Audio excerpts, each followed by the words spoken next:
You're listening to the Partisan Comms Podcast.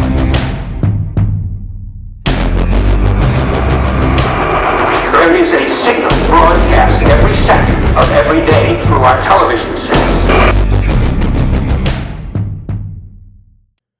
Welcome to episode 18. I'm Terrence. In 2012, the RAND Corporation, which is a policy think tank, research institute, and public sector consulting firm, published an article titled War with China. The article examined possible theaters of war in the event of hostilities between their country and the United States of America.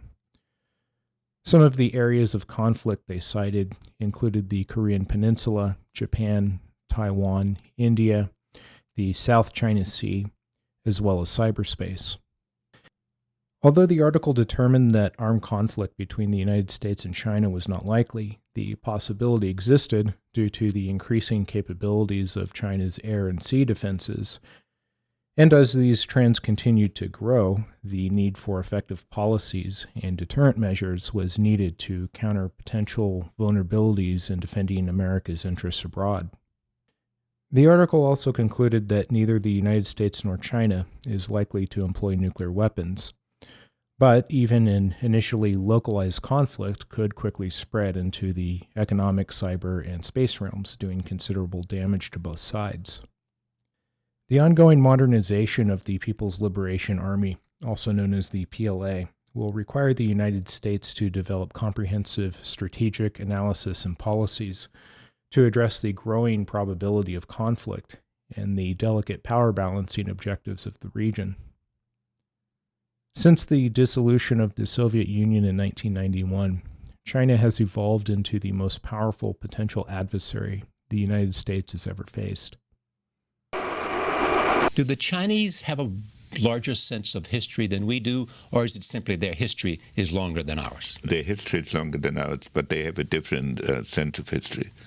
I mentioned in the book, for example, that when Mao notified his associates that he was going to go to war with India in 1962, he did so by invoking a war that had been fought between China and India in the Tang dynasty, which was 1,000 years earlier, and then another war that had been fought 600 years earlier, and he told his assembled generals, from the first war you can learn these lessons, from the second war you can learn the following lessons. Not even Europeans, who have a more developed sense of history than we do, would you find a leader who says, let's learn the following lessons from Charlemagne, and an American president who would say, we can learn the following lessons from President Polk. Yes. That wouldn't be conceivable. Was it Zhou Enlai who said to you or to someone else that it's too early to tell what the ramifications of the French Revolution are? That's what is alleged. But I don't quite remember that, but it's a good story. Yeah. But what did happen to me was that I think almost my first meeting with Mao, he said, let me tell you a story. And he told the story of a Romanian emissary who came to Beijing and tried to compose the differences China had with Russia, saying they're both communists and should work together. And Mao said, there's no point talking about it because I will fight them for 10,000 years. So when the Romanian continued to protest, he said, okay, in consideration of your long journey, I will take 1,000 years off. It'd be 9,000 years. This went on until he was down at 7,000 years, at which point he alleged to have said, I've made my last concessions. So then he turned to me and said, you see how easy it will be to deal with me. He said, every time I make a concession, it's for 1,000 years. But what he was really telling me is, watch out. If you cross me, you'll be in a fight that will never end. Why did you start with this conversation with him and his top military leaders to make that point? To make exactly this point. So to understand China, you got to understand. You've got to understand that here you have a people for whom what happened in this case in the Tang Dynasty it's a living reality from which they can learn. So, for one thing, they don't forget many grievances. It's a different perspective. We look at the future. Our golden age is ahead of us. In Chinese mythology, when they talk about their first emperor, the Yellow Emperor, he is reconstructing an already existing reality. Confucius, their basic philosopher, is trying to reconstruct a golden age that was in the past. It's a different perspective. Military activity by the United States in areas near China's borders is viewed by the Communist Chinese Party as potentially threatening and destabilizing, and will likely be an issue that impacts long-term relations between the two countries. Over the past few decades since Nixon's visit to China in 1972, the United States has leaned on bilateral trade with China as a stabilizing factor.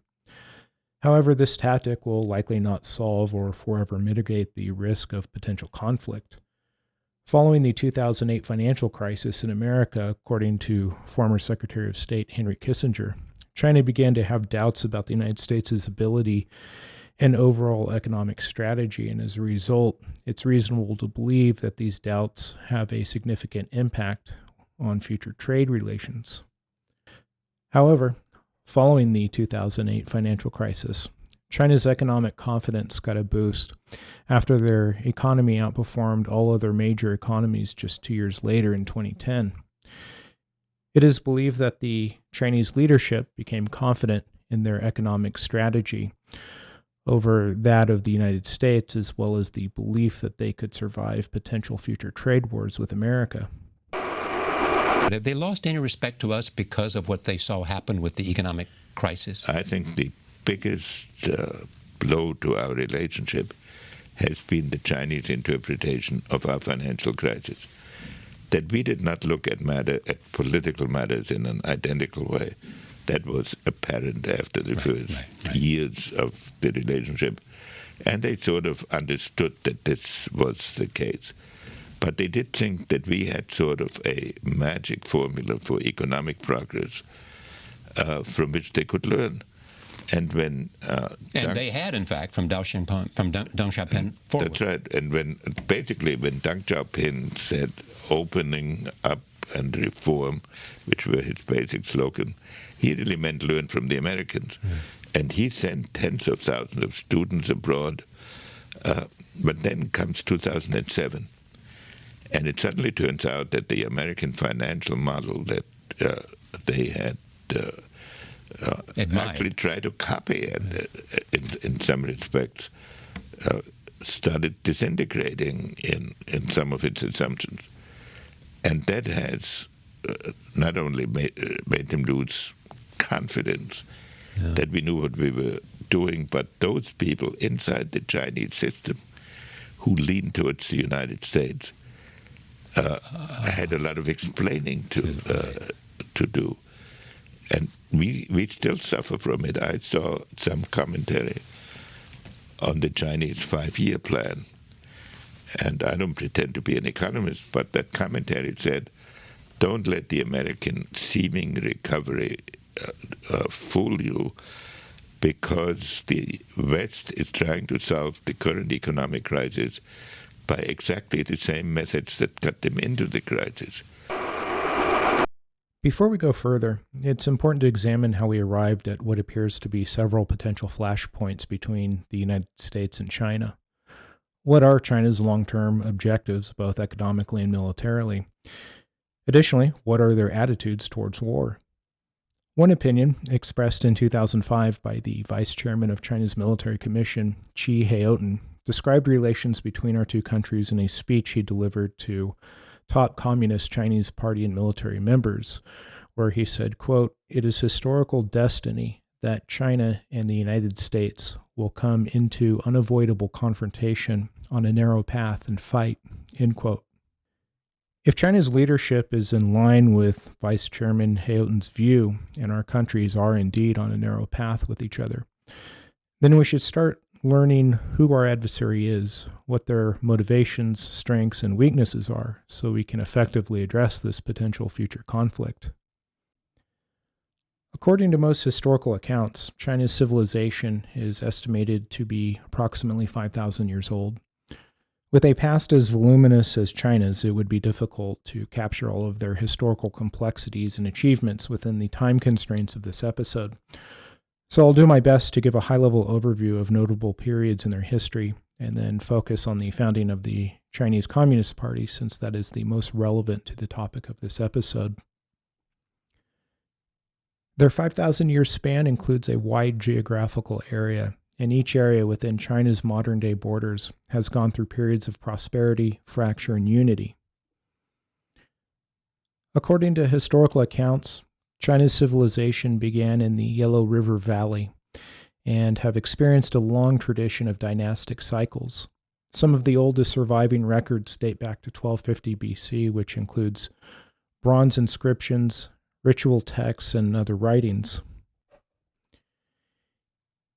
In 221 BC, China was unified under an imperial state by Qin Shi Huang, who was also the founder of the Qin dynasty and was the first emperor of China. Sometime after this unification, a conventional language system as well as a system for weights and measures became standardized.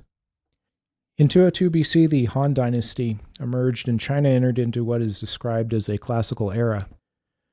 The state oversaw several periods of economic prosperity, officially sanctioned Confucianism, and began a coinage system that remained in place until the Tang dynasty from 618 to 907 AD.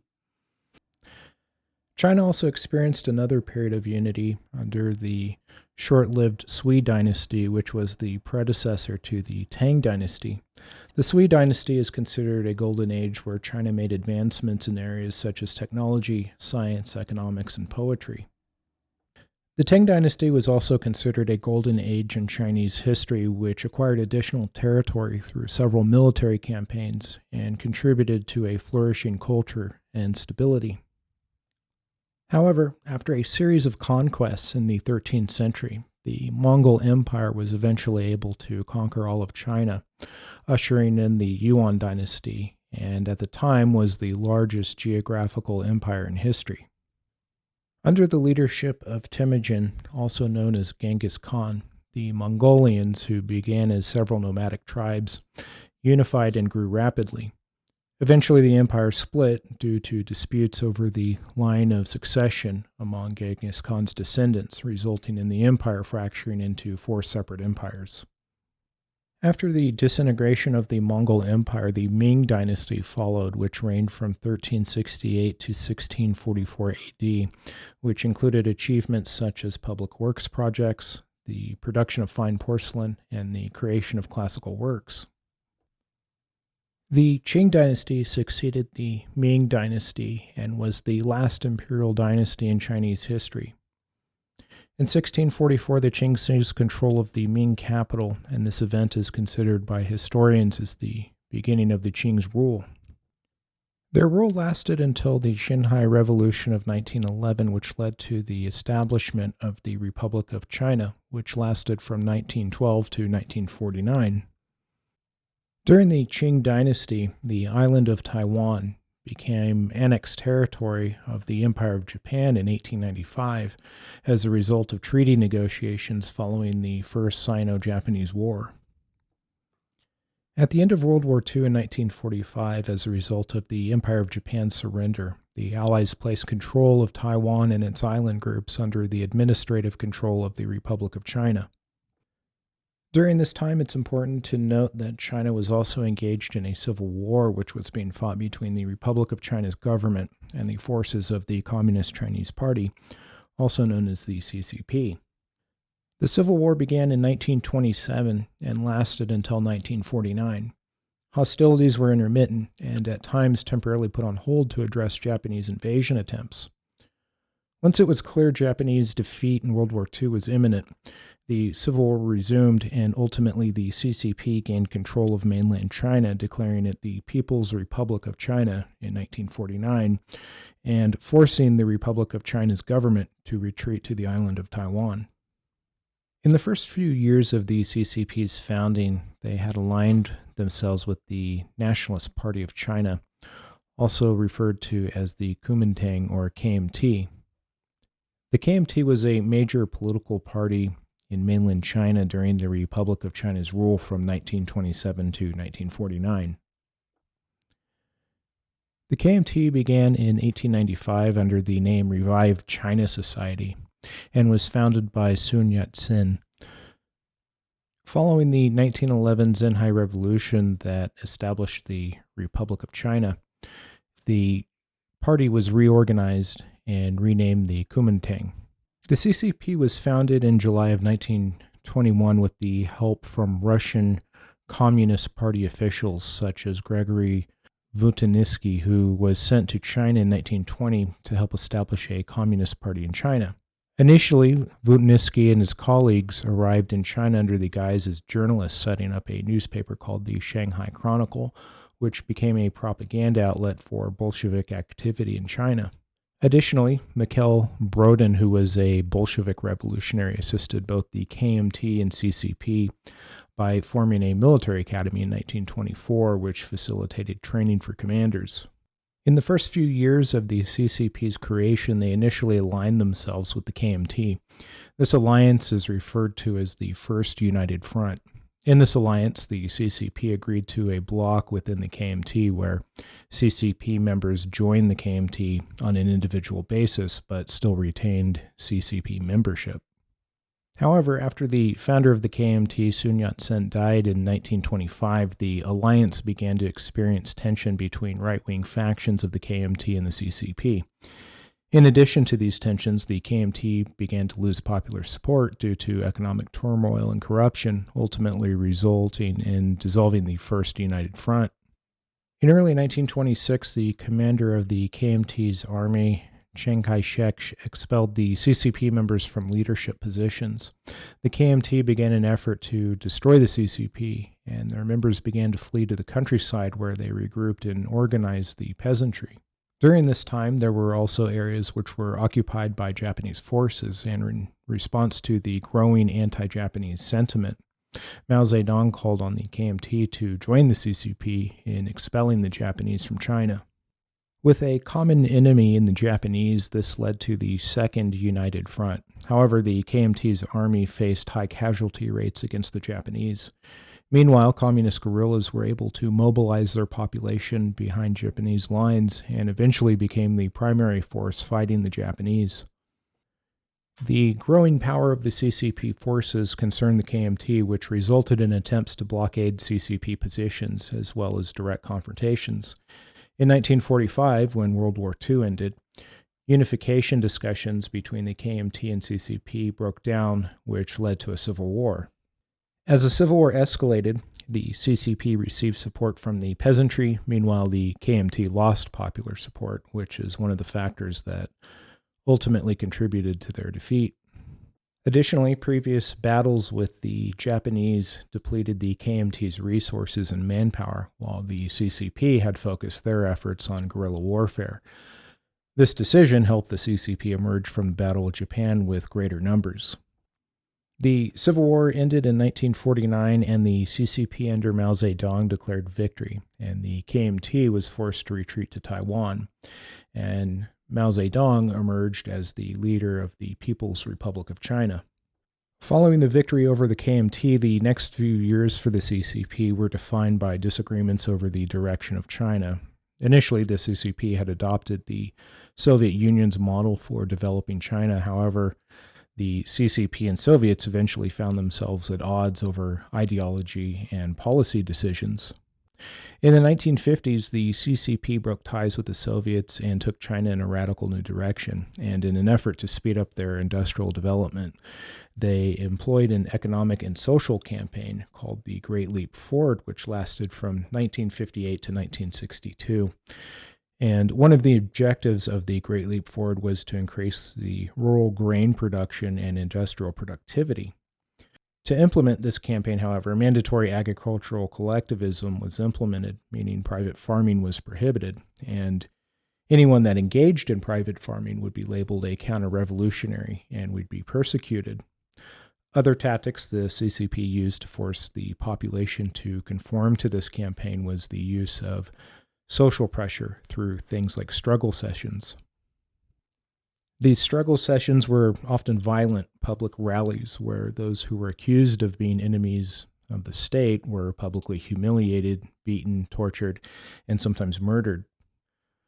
One of the features of these struggle sessions involved putting various groups against each other. Examples would be students against teachers, children against parents, as well as encouraging friends and spouses to betray and denounce each other.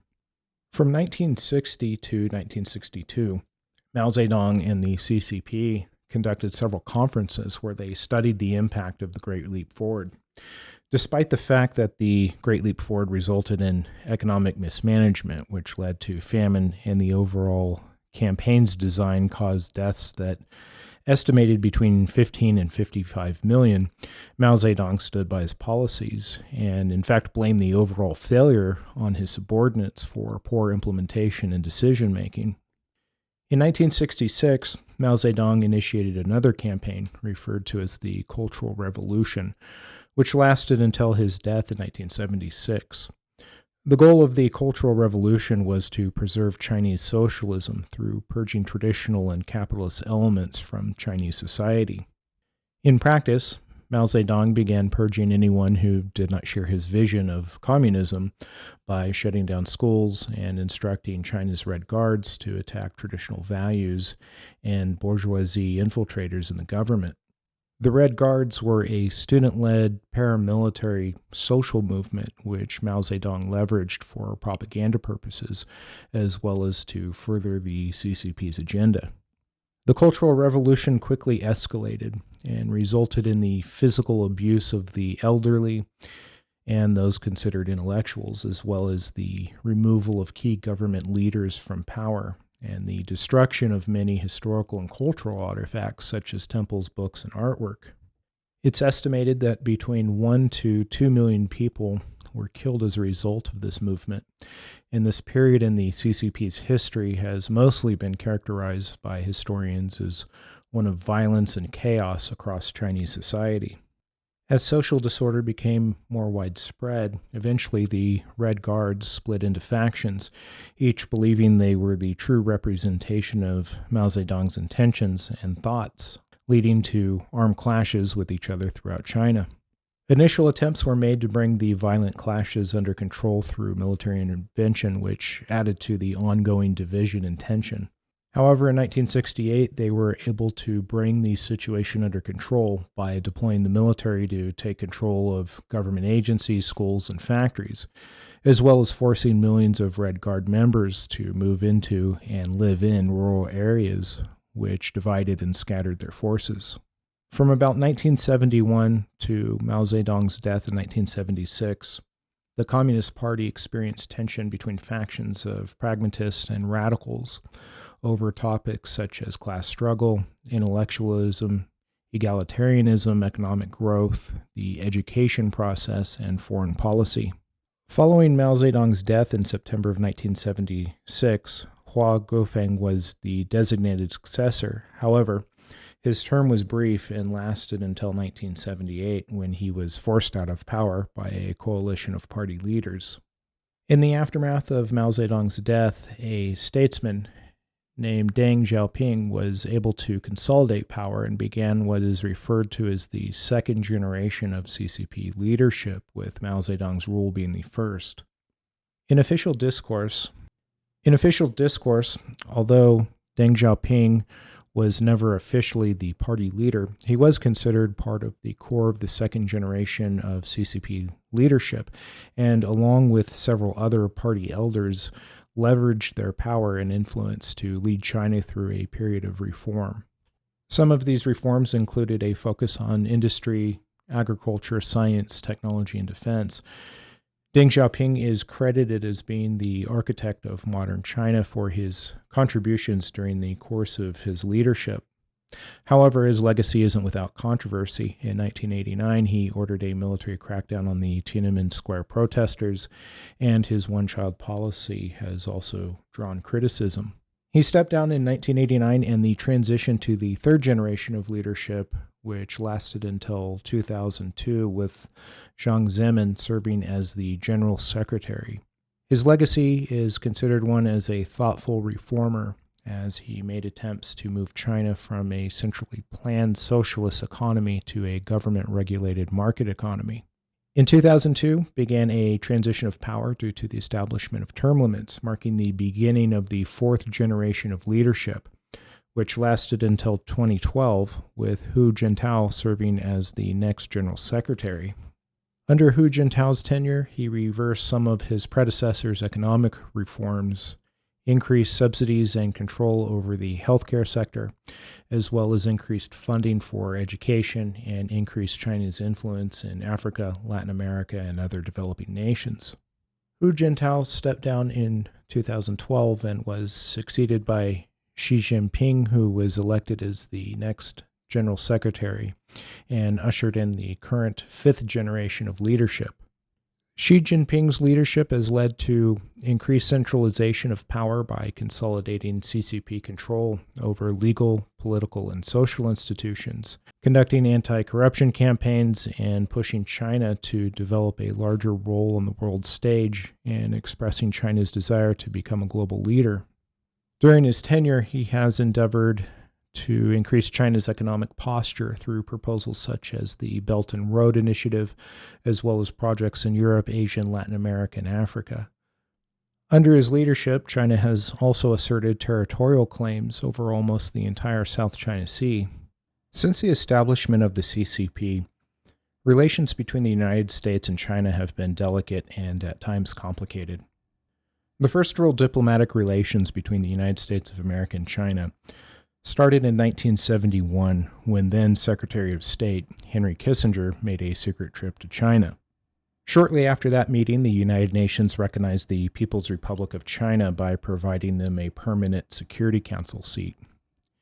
In February of 1972, President Richard Nixon visited China, and during that visit, met with Chairman Mao Zedong.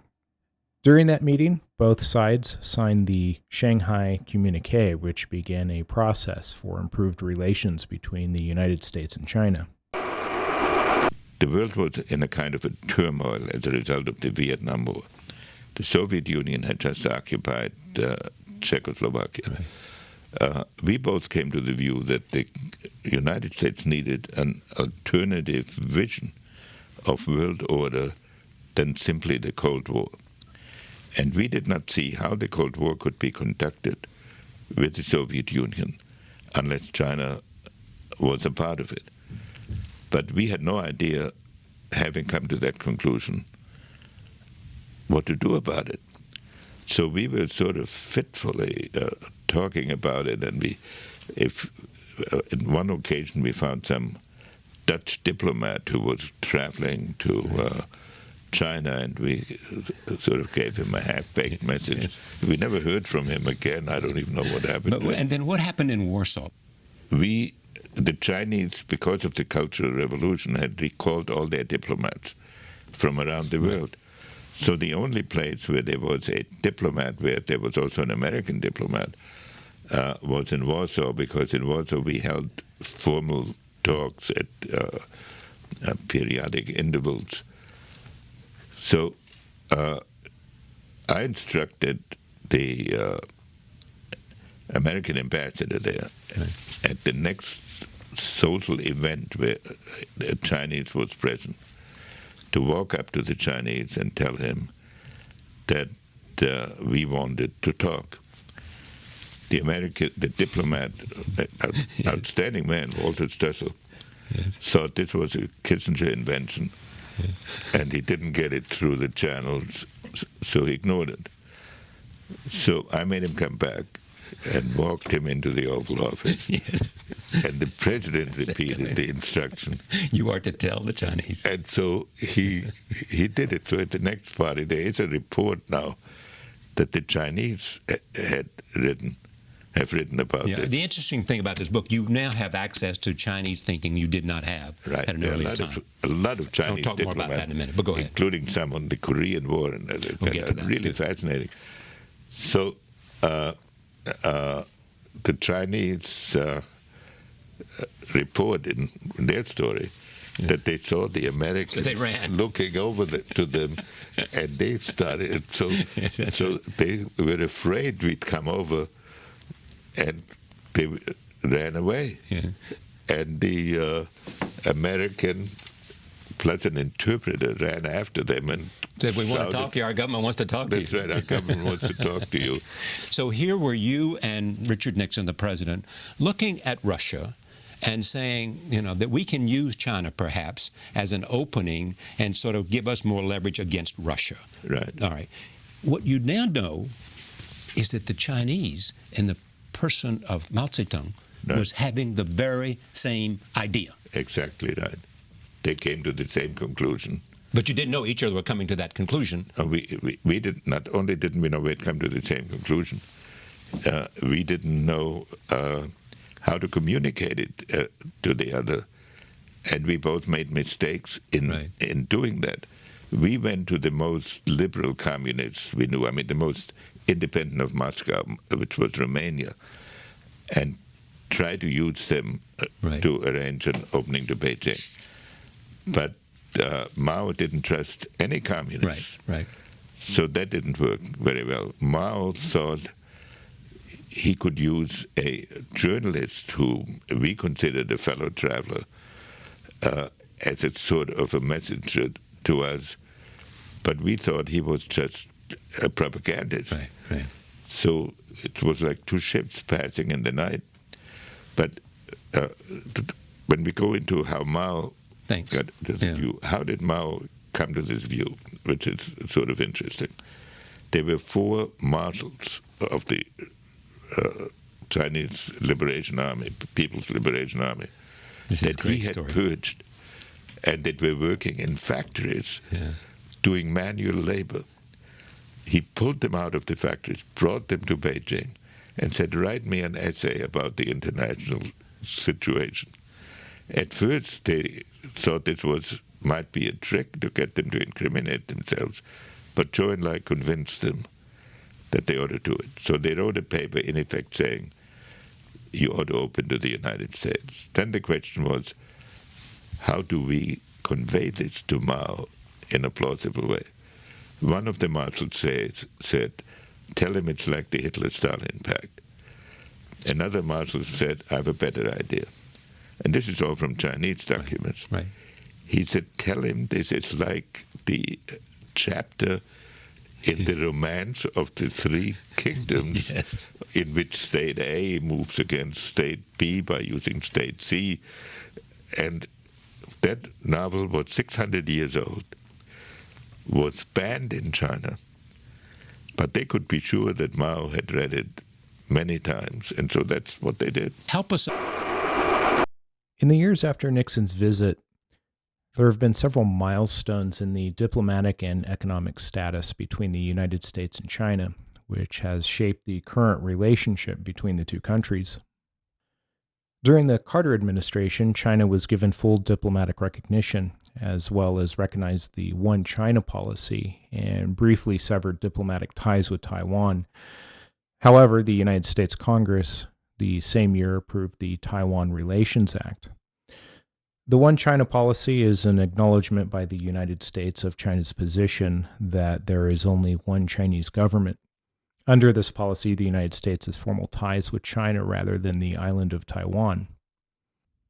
Under the Taiwan Relations Act, the United States does not recognize the terminology of Republic of China after January 1st, 1979, but uses the terminology of governing authorities on Taiwan.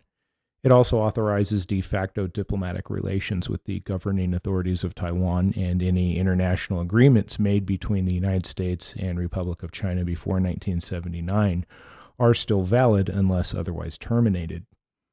During the Reagan administration, the 6 assurances were issued regarding Taiwan, which included pledges that the United States will honor the Taiwan Relations Act and that the United States would also not mediate between China and Taiwan, and agreed that there is no set date to terminate arms sales to Taiwan. Specifically, the United States would not set a date for termination of those arms sales. They would not alter the terms of the Taiwan Relations Act. Also, as part of these assurances, the United States would not consult with China in advance before making decisions about U.S. arms sales to Taiwan, and they would not mediate between Taiwan and China. Additionally, the United States would not alter its position about the sovereignty of Taiwan, which was that the question was one to be decided peacefully by the Chinese themselves, and would not pressure Taiwan to enter into negotiations with China. Lastly, as part of these assurances, the United States would not formally recognize Chinese sovereignty over Taiwan. Although the Reagan administration appears to voice support for strong ties with Taiwan, it also worked to strengthen relations with the People's Republic of China by permitting their government to purchase United States military equipment. In the spring of 1989, thousands of students held demonstrations in Beijing's Tiananmen Square demanding democratic reforms and an end to corruption. On June 3rd, the government deployed military troops to clear the square, leaving hundreds of protesters dead. In response, the United States government suspended military sales to Beijing and froze relations. During the Clinton administration, a policy of constructive engagement was initiated with China. Although this period was marked by negotiations for the release of political prisoners held for protesting during the Tiananmen Square massacre, who were eventually released and deported to the United States. Also, during the 1990s, China recalled its ambassador after the United States authorized a visit by Taiwan's president. In 1996, the United States and China agreed to re-engage in diplomatic relations by exchanging officials again after that incident. In 2000, President Clinton signed the U.S.-China Relations Act, which established normal trade relations between the two countries, which provided a roadmap for China to become a member of the World Trade Organization. In 2001, there was controversy in the South China Sea when a United States military reconnaissance plane collided with a Chinese fighter.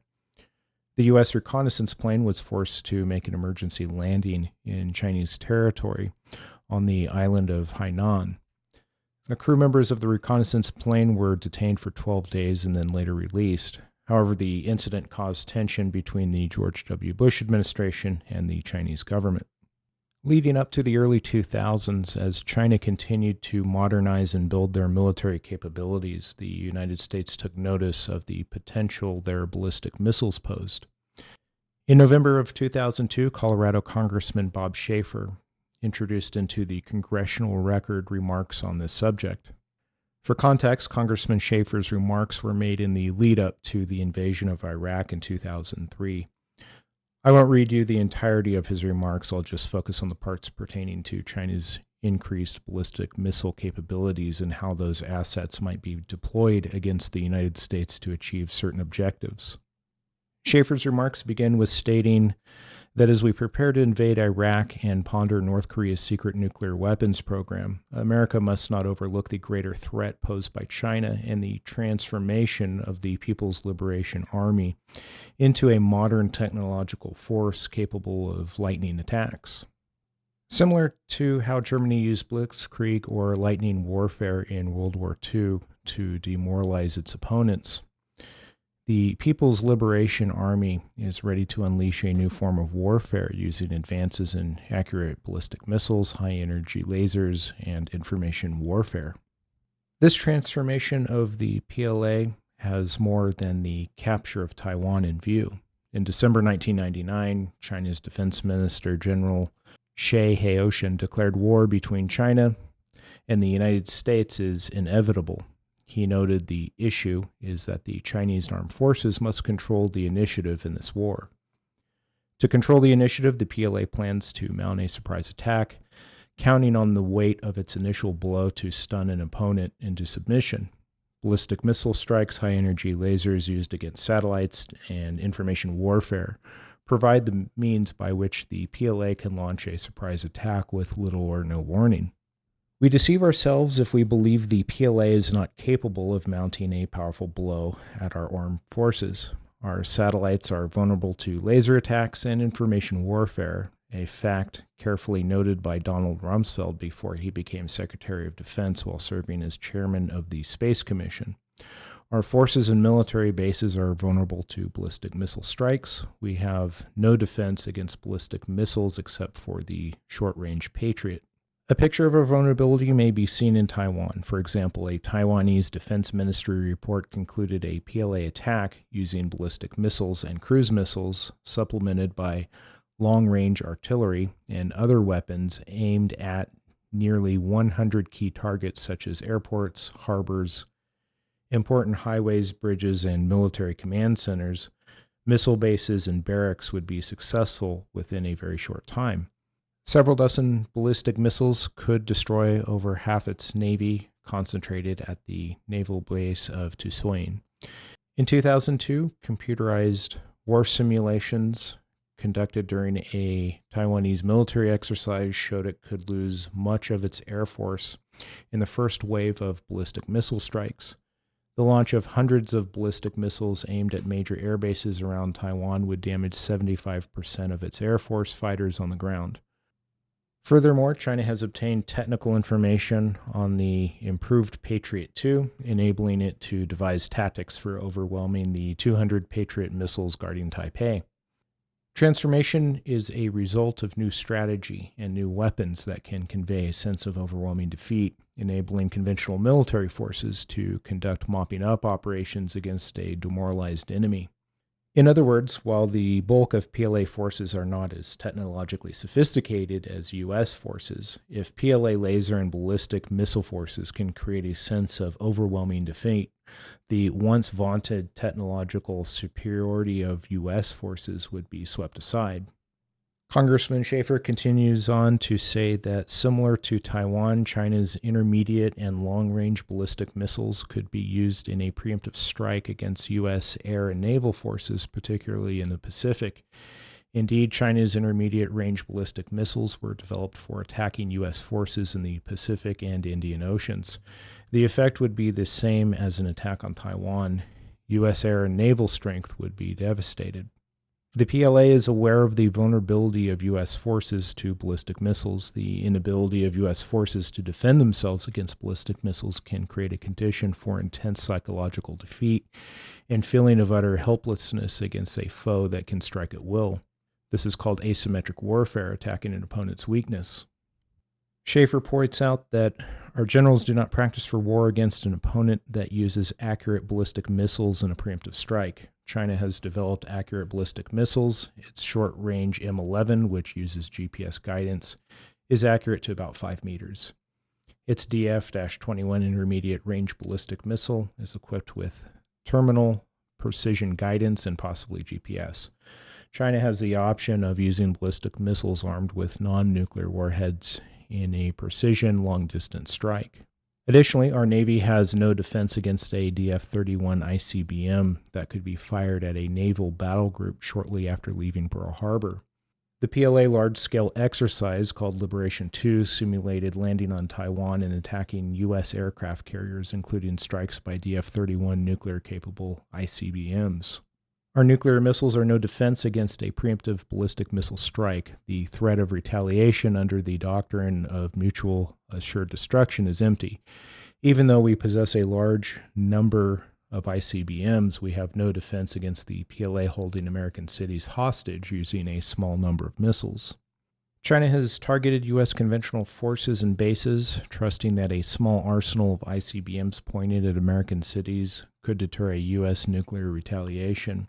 Not only are U.S. forces undefended from ballistic missile attack, the use of air power in retaliation or suppression would be slower in comparison to another ballistic missile strike.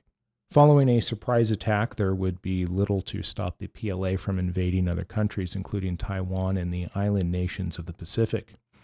PLA invasion forces against these tiny Pacific nations would not need to be large. The fractured nature of Indonesia could lead the PLA to extend its initiative to larger nations, perhaps focusing on oil and gas reserves. Guam and Hawaii would be at risk. While the Navy should be commended for basing 3 attack submarines on Guam, have we considered the defense of that island from the PLA, which has extended its grasp into the Spratly Islands and South China Sea?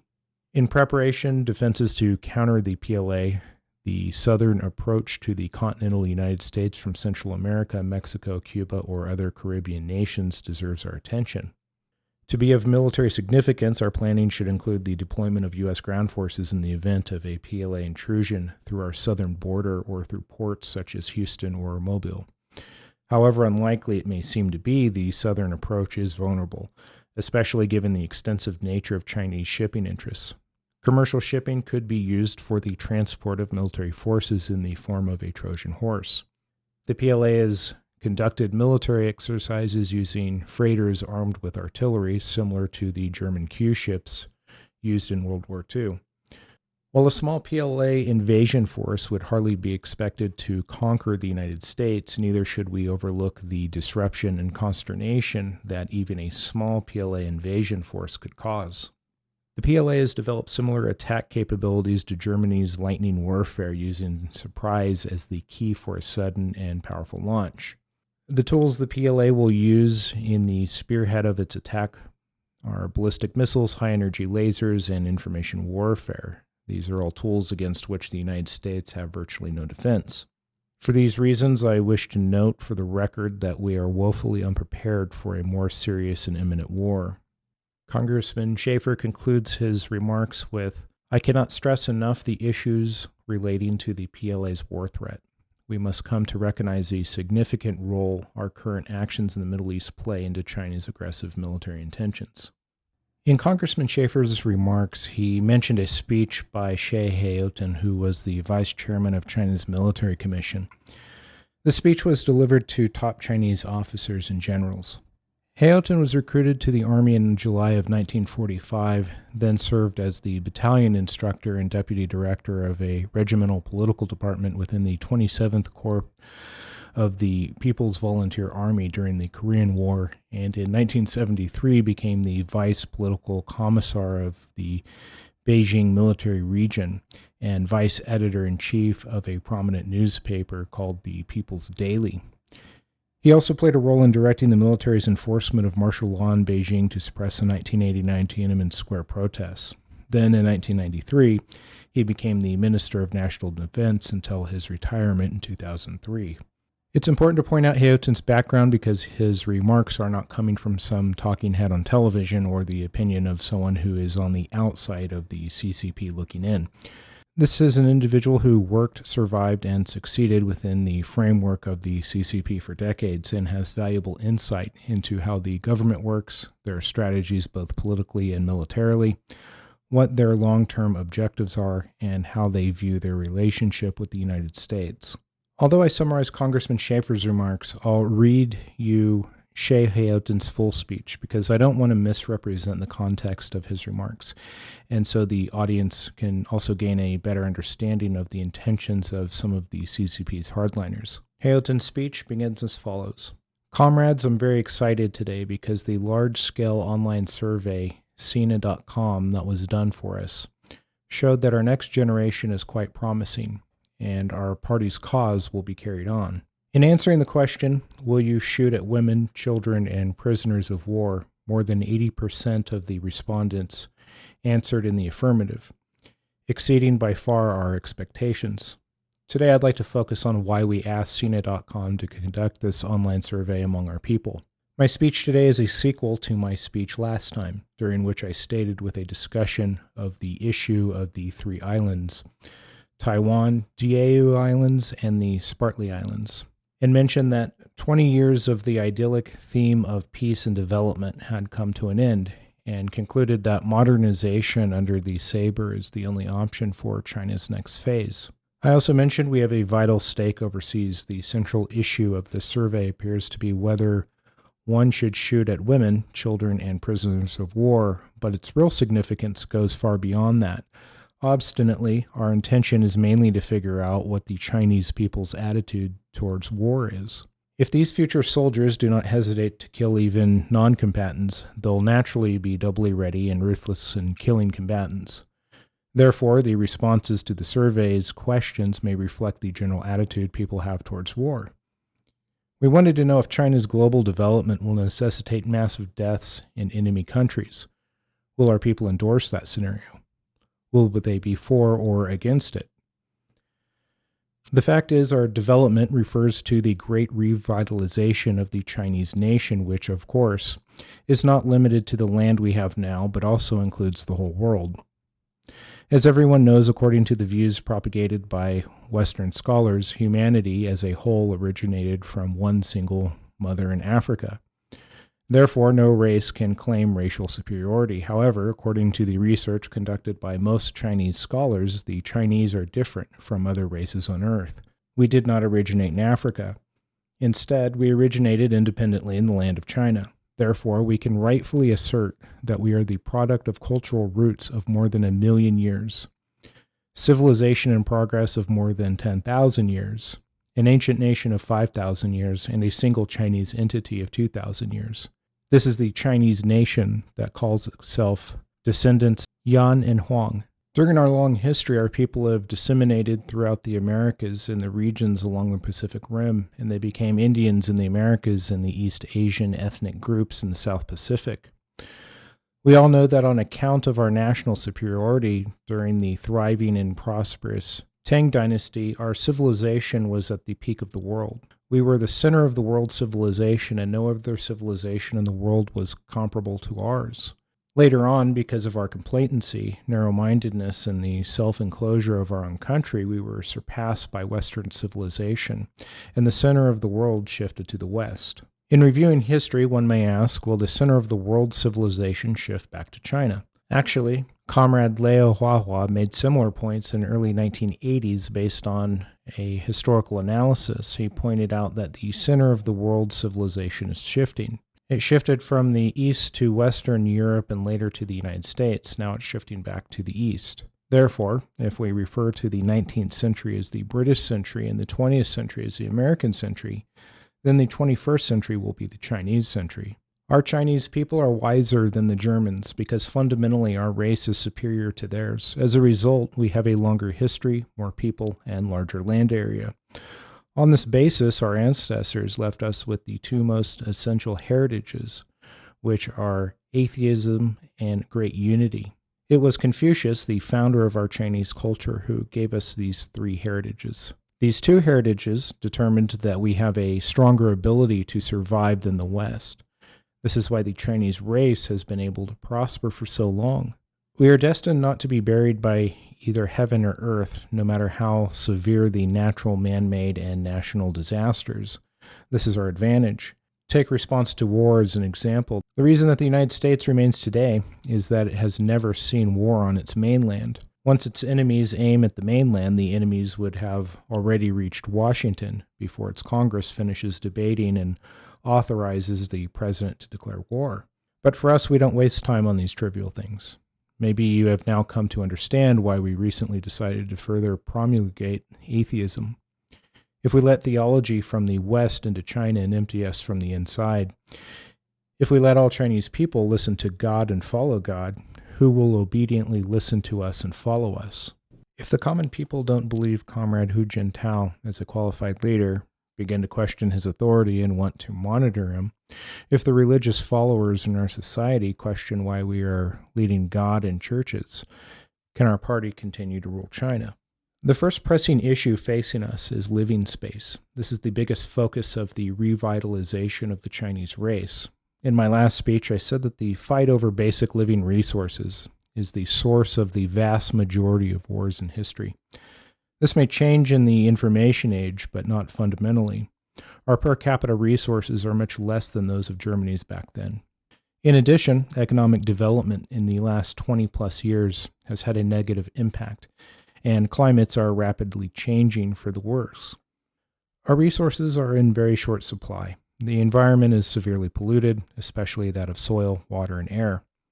Not only our ability to sustain and develop our race, but even its survival is gravely threatened to a degree much greater than Germany faced back then.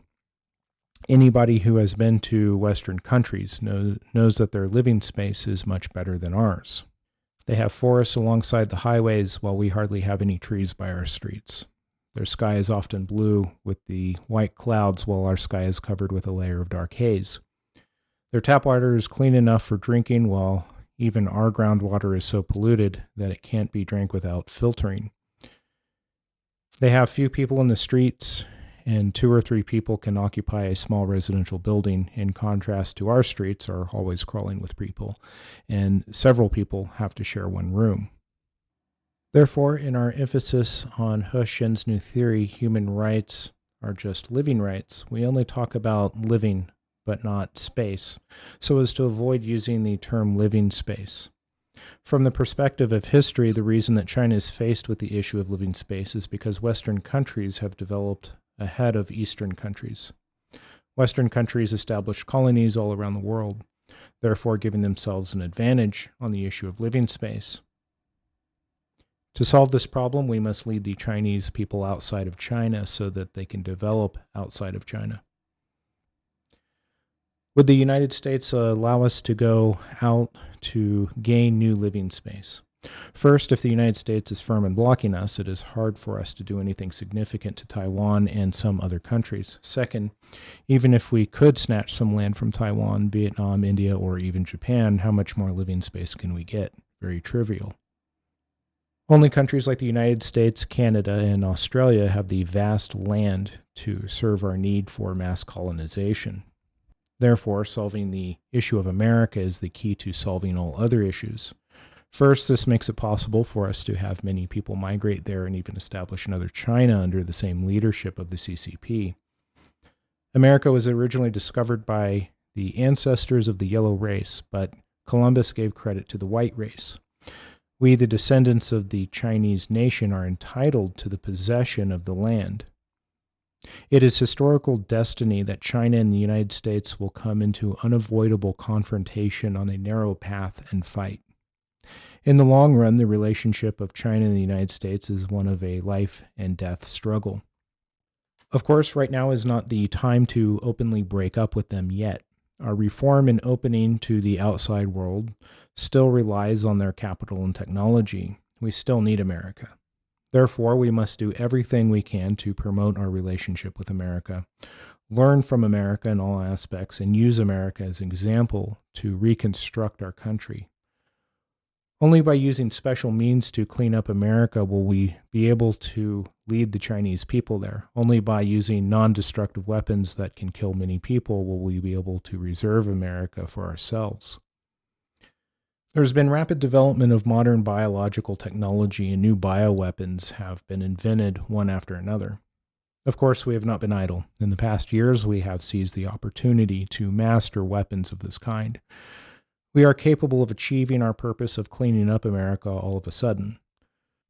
When Comrade Xiaoping was still with us, the party central committee had the perspicacity to make the right decision not to develop aircraft carrier groups and focused instead on developing lethal weapons that can eliminate mass populations of the enemy country. Biological weapons are unprecedented in their ruthlessness, but if the Americans don't die, then the Chinese have to die. If the Chinese people are strapped to the present land, a total societal collapse is bound to take place. According to the computations of the author of Yellow Peril, more than half of the Chinese will die, and that figure would be more than 800 million people. Just after the liberation, our yellow land supported nearly 500 million people, while today the official figure of the population is more than 1.3 billion. This yellow land has reached the limit of its capacity.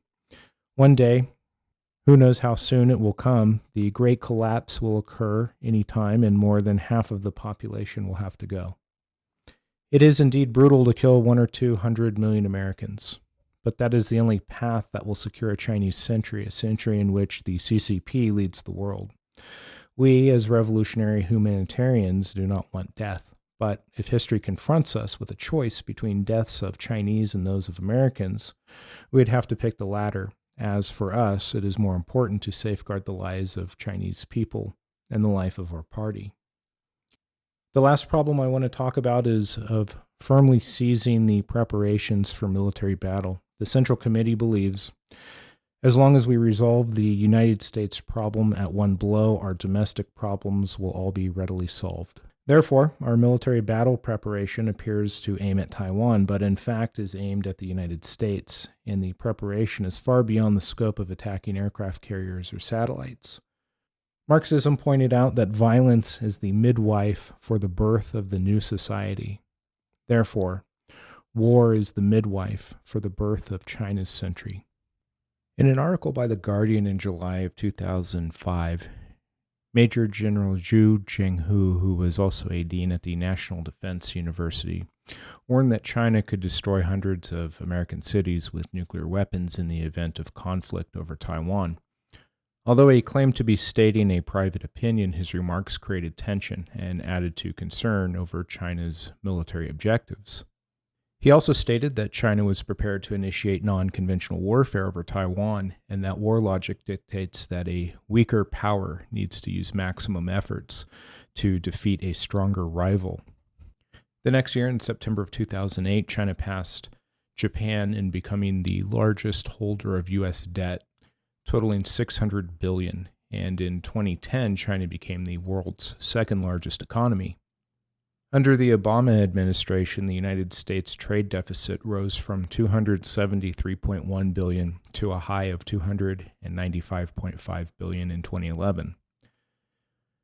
During the first Trump presidency, his administration said they would honor the One China policy during a call with Xi Jinping. Also, during the first Trump administration, tariffs on Chinese imports were implemented, estimated to have been worth approximately $50 billion. In response, China retaliated with tariffs on various U.S. products, causing fear of a trade war between the two countries. After nearly 2 years of trade talks, a deal was reached between the United States and China, which relaxed some of the tariffs on Chinese imports.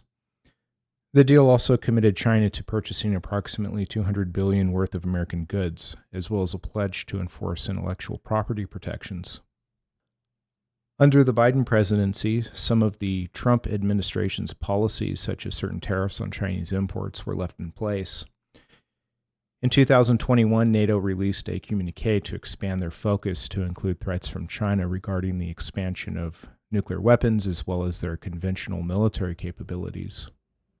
Tensions between the Biden administration and the Chinese government were exacerbated by a visit to Taiwan by then Speaker of the House, Nancy Pelosi. As a result of the trip, China suspended climate talks with the United States, cut off certain military communications channels, and conducted live fire drills near Taiwan and launched ballistic missiles over the island. In 2023, reports of a Chinese operation balloon traveling across the United States airspace sparked national security concerns, leading to the Biden administration ordering the United States military to shoot down the balloon.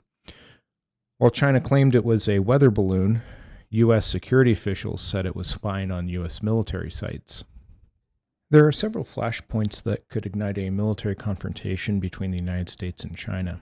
As previously mentioned, one of those is the topic of Taiwan's desire for self-governance, which is in direct conflict with China's position that there is only one Chinese government, and the Chinese government views Taiwan as a breakaway province that should be unified with the mainland.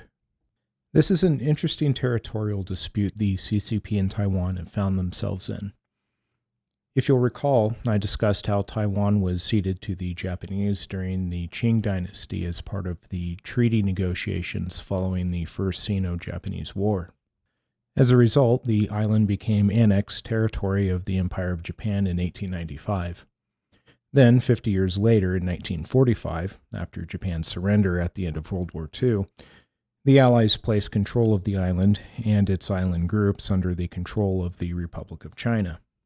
Then, following the Chinese Civil War, the CCP ousted the Republic of China from the mainland, who retreated to Taiwan and has remained there since 1949. The island has changed hands several times, and if we're being totally honest about the relationship between China and Taiwan, it doesn't appear to be a case where Taiwan is a breakaway province as the CCP claims. It does, however, appear to be more like a case of unfinished business between the CCP and Republic of China.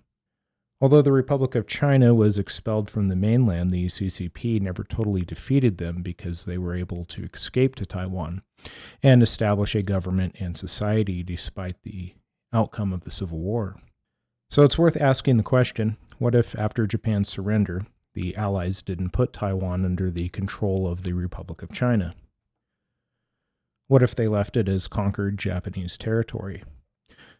Would the CCP be as aggressive with the current Japanese government over this territory as they are with Taiwan? Despite debates over who has a legitimate claim over this territory, a war between China and Taiwan would be a complicated situation that would likely see naval blockades, missile strikes, cyber warfare, as well as airborne and amphibious assaults on the island. Speaking of Japan, this brings up another complicated regional issue. Due to historical reasons such as territorial disputes and past conflicts, the relationship between China and Japan has been contentious. Should conflict once again break out between the two countries, it's possible the United States would be drawn in to assist with preserving Japanese territorial integrity. There are also concerns about the potential of renewed conflict between North Korea and South Korea. In such a scenario, North Korea may attempt to pull China into that conflict to ensure security over the border between China and North Korea, as was the case previously during the Korean War in the 1950s. China assisting North Korea could lead to South Korea responding by appealing to the United States for assistance. Disputes over the South China Sea is another flashpoint that could start a conflict. China claims almost the entire South China Sea is part of their territory based on something referred to as the 9-dash line. This is a visual representation on maps which details China's claim to the area and consists of 9 dashes depicting their asserted historical rights to the area. The 9-dash line has created controversy and tension between China and its neighboring countries in the region, including Malaysia, Vietnam, and the Philippines, who also claim ownership of the waters near their coasts. In 2016, these disputes led to an international tribunal over the 9-dash line map, and the tribunal ruled that China provided no legal basis for their claims. However, the Chinese government ignored this ruling and continued to insist on the legitimacy of their claims. If conflict over territorial disputes of the South China Sea were to erupt between China and its neighbors, this could be another scenario where the United States would be drawn in to defend freedom of navigation through the territory. Another situation where the United States could be drawn into a confrontation could be if armed conflict broke out between China and India due to ongoing and escalating border violence. Although this may not necessarily lead to military involvement by the United States, it could, however, provide economic and military advisory support to India in an effort to prevent China from gaining the upper hand and increasing their influence in the region. Under the second Trump administration, control over the Panama Canal, which is an artificial waterway in Panama that connects the Caribbean Sea with the Pacific Ocean, is also being discussed as a potential national security issue for the United States. This is a strategic waterway because it significantly reduces the time it takes for ships to travel between the Atlantic and Pacific Oceans. Construction was initially started by the French in 1881, but ceased in 1889 due to engineering and funding issues, and in 1904 the United States took over the project and opened the waterway in 1914. The United States retained control of the canal until the Torrijos-Carter treaties in 1977, which allowed for joint control between the Panamanian and United States governments. And then Panama assumed full control of the canal in 1999. However, in 2017, when the government of Panama signed on to China's Belt and Road Initiative, the Panamanian government was required to recognize Taiwan as a part of China, which came as a surprise to many because they had previously positioned itself as an ally to Taiwan. Initially, Panama also agreed to a project where a Chinese company would construct a cruise port, which would also include an embassy for the People's Republic of China. However, due to pressure both domestically and from the United States, the project was abandoned. In another setback to China's influence in Panama, they decided not to renew the Belt and Road Agreement with the Panamanian government. However, one remaining point of contention regarding control over the canal is allegedly 2 of Panama's 5 ports are controlled by C.K. Hutchinson Holdings, which is a company based out of Hong Kong. And this has raised concerns for some United States national security analysts because it is both an economic and military strategic choke point. and in the event of conflict between the United States and China, would be an important waterway for warships in the Pacific and Atlantic Oceans. Another flashpoint could occur in cyberspace. Some analysts and reports have speculated that in the event China were to launch a cyber attack on the United States, it could be tied to a broader armed conflict. It's believed that both sides would suffer from large-scale network disruptions or outages, which would severely impact global markets and trade. To further expand on this, outgoing FBI Director Christopher Wray revealed in both interviews as well as prior testimony to Congress that China has previously been successful in penetrating America's water treatment plants, electric grid transportation, natural gas pipelines, telecommunications, and other critical infrastructure. Wray described China's cyberspace activities in infiltrating America's critical infrastructures as, quote, lying in wait for an opportunity to cyber attack at a time and place of its choosing, end quote. In an interview on CBS's 60 Minutes, he described China's cyber attack capabilities as the largest in the world, and that it has stolen more of Americans' personal and corporate data than every nation combined. Additionally, he stated that China is prepositioning on America's critical infrastructure to wreak havoc at a time of their choosing, and stated that China has been listening to Americans' calls and has gathered the communications of U.S. national security officials as well as spied on the campaigns of Donald Trump and Kamala Harris. Since at least 2012, China has increased cyber attacks against the United States, and these activities include espionage, sabotage, and intellectual property theft. Some notable cyber attacks have included the 2014 Community Health Systems attack, which was a malware attack against Tennessee-based Community Health Systems. Hackers retrieved the information of approximately 4.5 million patients, along with their social security numbers, addresses, names, birth dates, and phone numbers. Also in 2014, the NOAA and USPS hacks, which included malware and denial of service attacks against several government entities, including the U.S. Postal Service and the National Oceanic and Atmospheric Administration. In 2015, the Office of Personnel Management was subjected to a cyber attack which stole the personal information of millions of former and current federal employees. In 2016, Chinese hackers stole trade secrets from the DuPont Chemical Corporation, and in 2017, an employee for China's state-owned Aerospace and Defense Corporation, AVIC, allegedly engaged in a spear phishing campaign that lasted for several years, targeting the FAA, NASA, U.S. Air Force, Navy, and Army. Some other notable cyber attacks included targets such as the Equifax hack in 2017, the Navy personnel technology hacks, which was a spear phishing campaign in 2019 targeting U.S. aerospace, engineering, and telecommunications firms. In 2020, Chinese hackers targeted the biotech firm Moderna in an effort to steal proprietary research.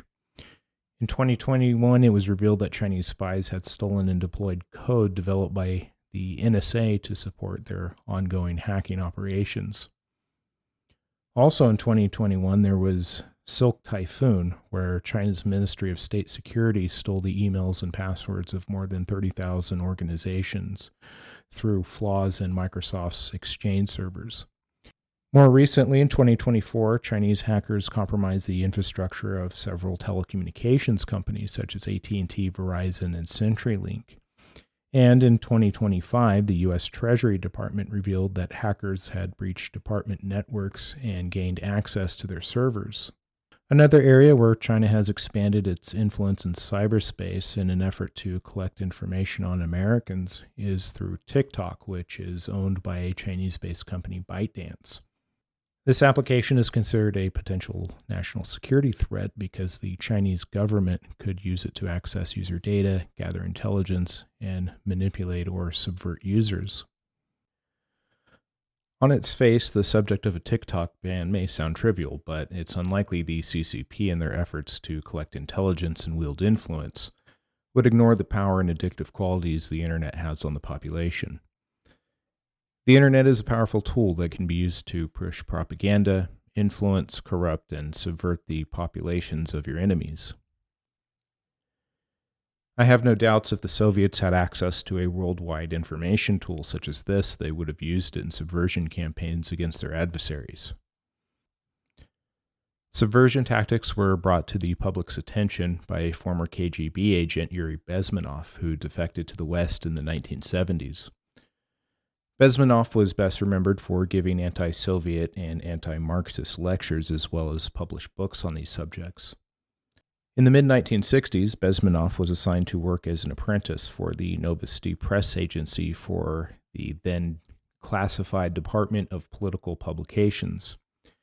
In past interviews and lectures, Bezmenov stated that the majority of the Novosti staff were KGB officers or were freelance writers and informers. Bezmenov's work at the press agency was to edit and plant propaganda materials in foreign media, and he used his journalistic duties to collect information, spread disinformation, and act as an informer for the purpose of spreading Soviet propaganda and subversion. Bezmenov eventually became dissatisfied with the Soviet system and began planning to defect to the West in February of 1970. He escaped to Athens, Greece, and contacted the American embassy. He underwent extensive interviews with the CIA, who assisted with helping him seek asylum in Canada. In the 1980s, he moved from Canada to Los Angeles, California, where he began giving lectures and interviews on the Soviet system. It's during these interviews and lectures the public learns in detail about how the Soviets use subversion tactics and psychological warfare to ideologically destabilize an enemy society. You spoke several times before about ideological subversion. That is a phrase that I'm afraid some Americans don't fully understand. When the Soviets use the phrase ideological subversion, what do they mean by it? Ideological subversion is the process which is legitimate, overt, and open. You can see it with your own eyes. All you have to do, all American mass media has to do, is to unplug their bananas from their ears, open up their eyes, and they can see it.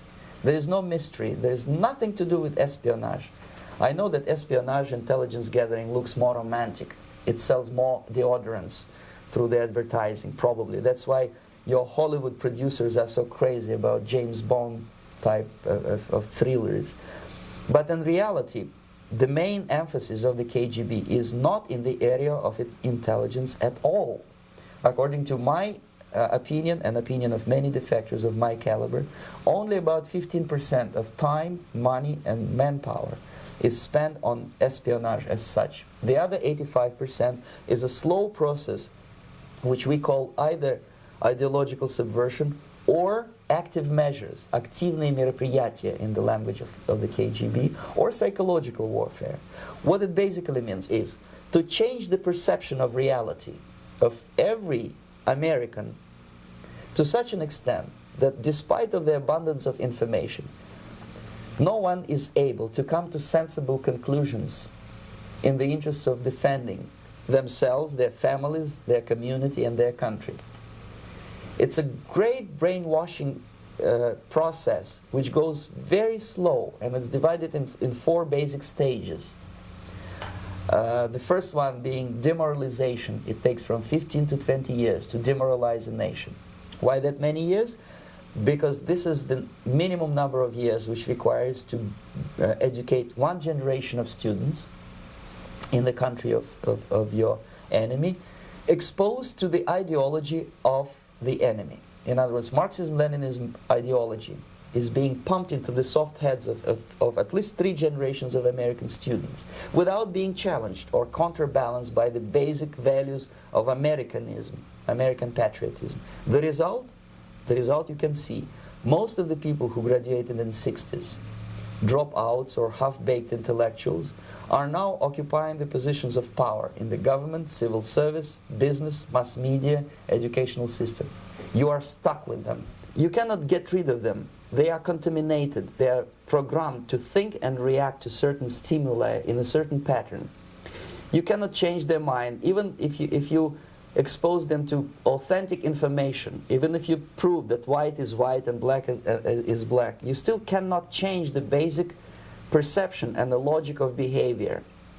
In other words, these people, the process of demoralization is complete and irreversible.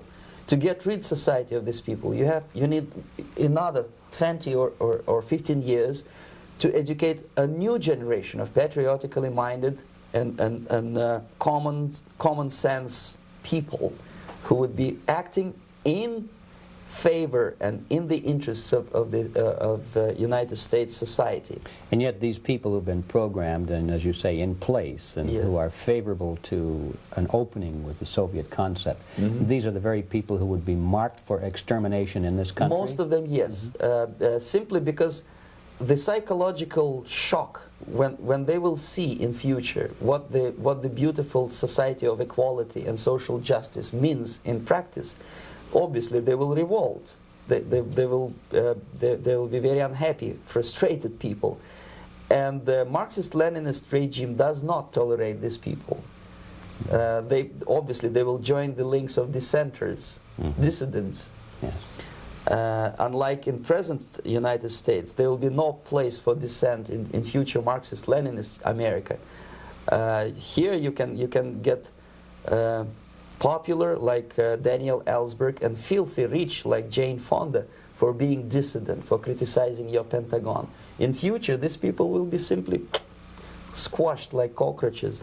Nobody is going to pay them nothing for their beautiful, noble ideas of equality. This they don't understand, and it will be greatest shock for them, of course. The demoralization process in the United States is basically completed already.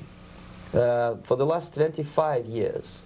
Actually, it's overfulfilled, because demoralization now reaches such areas where previously not even Comrade Andropov and all his experts would even dream of such a tremendous success. Most of it is done by Americans to Americans, thanks to lack of moral standards. As I mentioned before, exposure to true information does not matter anymore. A person who was demoralized is unable to assess true information. The facts tell nothing to him. Even if I shower him with information, with authentic proof, with documents, with pictures, even if I take him by force to the Soviet Union and show him concentration camp, he will refuse to believe it until he is going to receive a kick in his fat bottom. When a military boot crashes his, then he will understand, but not before that. That's the tragic of the situation of demoralization. So basically America is stuck with demoralization, and unless, even if you start right now, here, this minute, you start educating new generation of Americans, it will still take you 15 to 20 years to turn the tide of ideological perception of reality back to normalcy and patriotism. The next stage is destabilization. This time, subverter does not care about your ideas and the patterns of your consumption. Whether you eat junk food and get fat and flabby, doesn't matter anymore. This time, and it takes only from 2 to 5 years to destabilize a nation, what matters is essentials: economy, foreign relations, defense systems. And you can see it quite clearly that in some areas, in such sensitive areas as defense and economy, the influence of Marxist-Leninist ideas in the United States is absolutely fantastic. I could never believe it 14 years ago when I landed in this part of the world, that the process will go that fast. The next stage, of course, is crisis. It may take only up to 6 weeks to bring a country to the verge of crisis. You can see it in Central America now. And after crisis, with a violent change of power, structure, and economy, you have so-called the period of normalization. It may last indefinitely. Normalization is a cynical expression borrowed from Soviet propaganda. When the Soviet tanks moved into Czechoslovakia in '68, Comrade Brezhnev said, "Now the situation in brotherly Czechoslovakia is normalized." This is what will happen in the United States if you allow all these schmucks to bring the country to crisis, to promise people all kind of goodies and the paradise on earth, to destabilize your economy, to eliminate the principle of free market competition, and to put a big brother government in Washington, D.C., with benevolent dictators like Walter Mondale, who will promise lots of things, never mind whether the promises are fulfillable or not. He will go to Moscow to kiss the bottoms of new generation of Soviet assassins, never mind. He will create false illusions that the situation is under control. Situation is not under control. Situation is disgustingly out of control. Most of the American politicians, media, and educational system trains another generation of people who think they are living at a peacetime. False. United States is in a state of war, undeclared total war against the basic principles and the foundations of this system. And the initiator of this war is not Comrade Andropov, of course. It's the system. However ridiculous it may sound, the world communist system or the world communist conspiracy, whether I scare some people or not, I don't give a hoot. If you are not scared by now, nothing can scare you. But you don't have to be paranoid about it. What actually happens now, that unlike myself, you have literally several years to live on unless the United States wake up. The time bomb is ticking. With every second, the disaster is coming closer and closer. Unlike myself, you will have nowhere to defect to, unless you want to live in Antarctica with penguins. This is it. This is the last country of freedom and possibility. Okay, so what do we do? What is your recommendation to the American people? Well, the immediate thing that comes to my mind is, of course, there must be a very strong national effort to educate people in the spirit of real patriotism, number one. Number two, to explain them the real danger of socialist, communist, whatever, welfare state, big brother government. If people will fail to grasp the impending danger of that development, nothing ever can help United States. You may kiss goodbye to your freedom, including freedoms to homosexuals, to prison inmate. All this freedom will vanish, evaporate in 5 seconds, including your precious lives. The second thing, the moment at least part of United States population is convinced that the danger is real, they have to force their government. And I'm not talking about sending letters, signing petitions, and all this beautiful, noble activity. I'm talking about forcing United States government to stop aiding communism. Because there is no other problem more burning and urgent than to stop the Soviet military-industrial complex from destroying whatever is left of the free world. And it is very easy to do.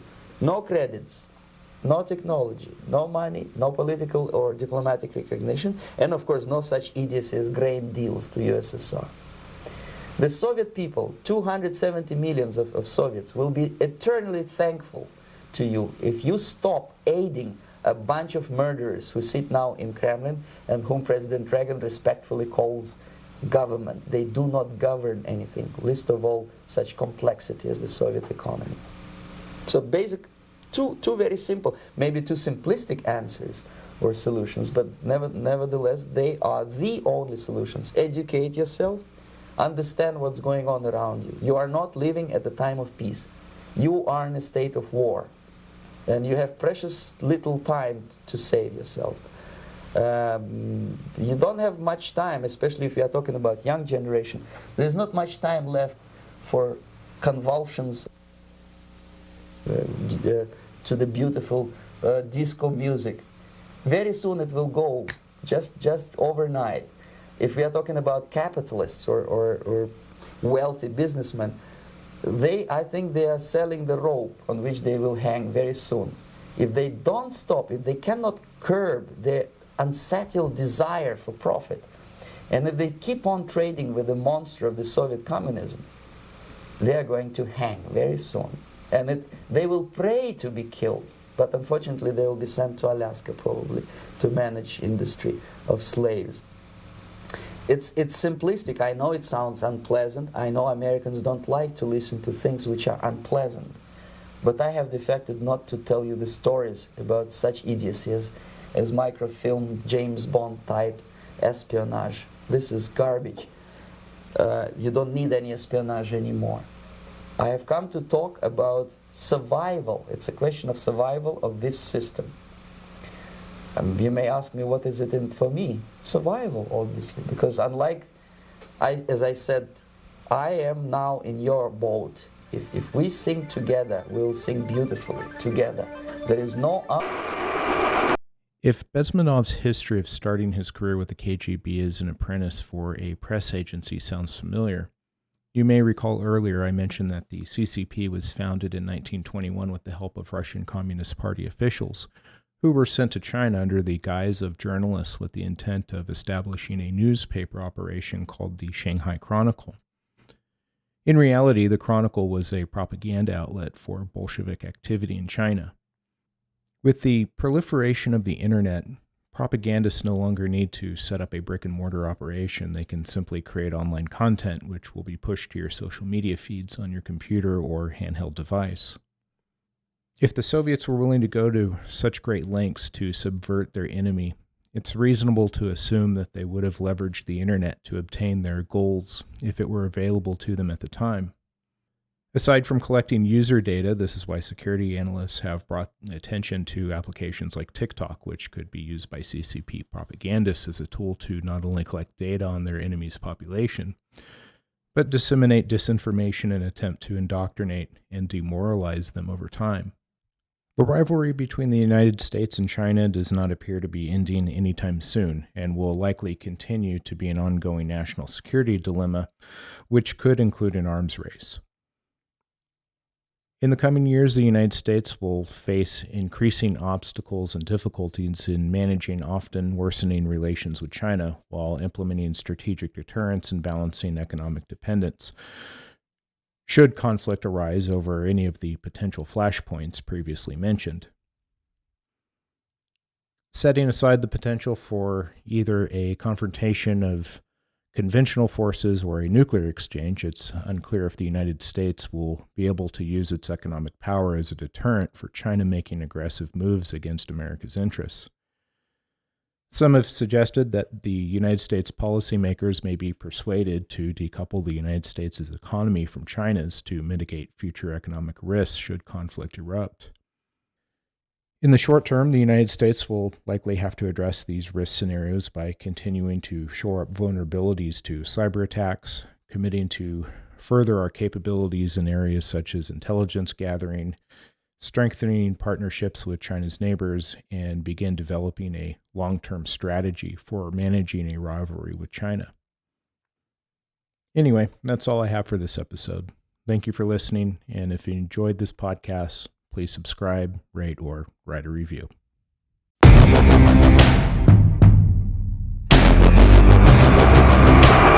There is a signal broadcast every second of every day through our television sets. Mark my words, AI is far more dangerous than nukes.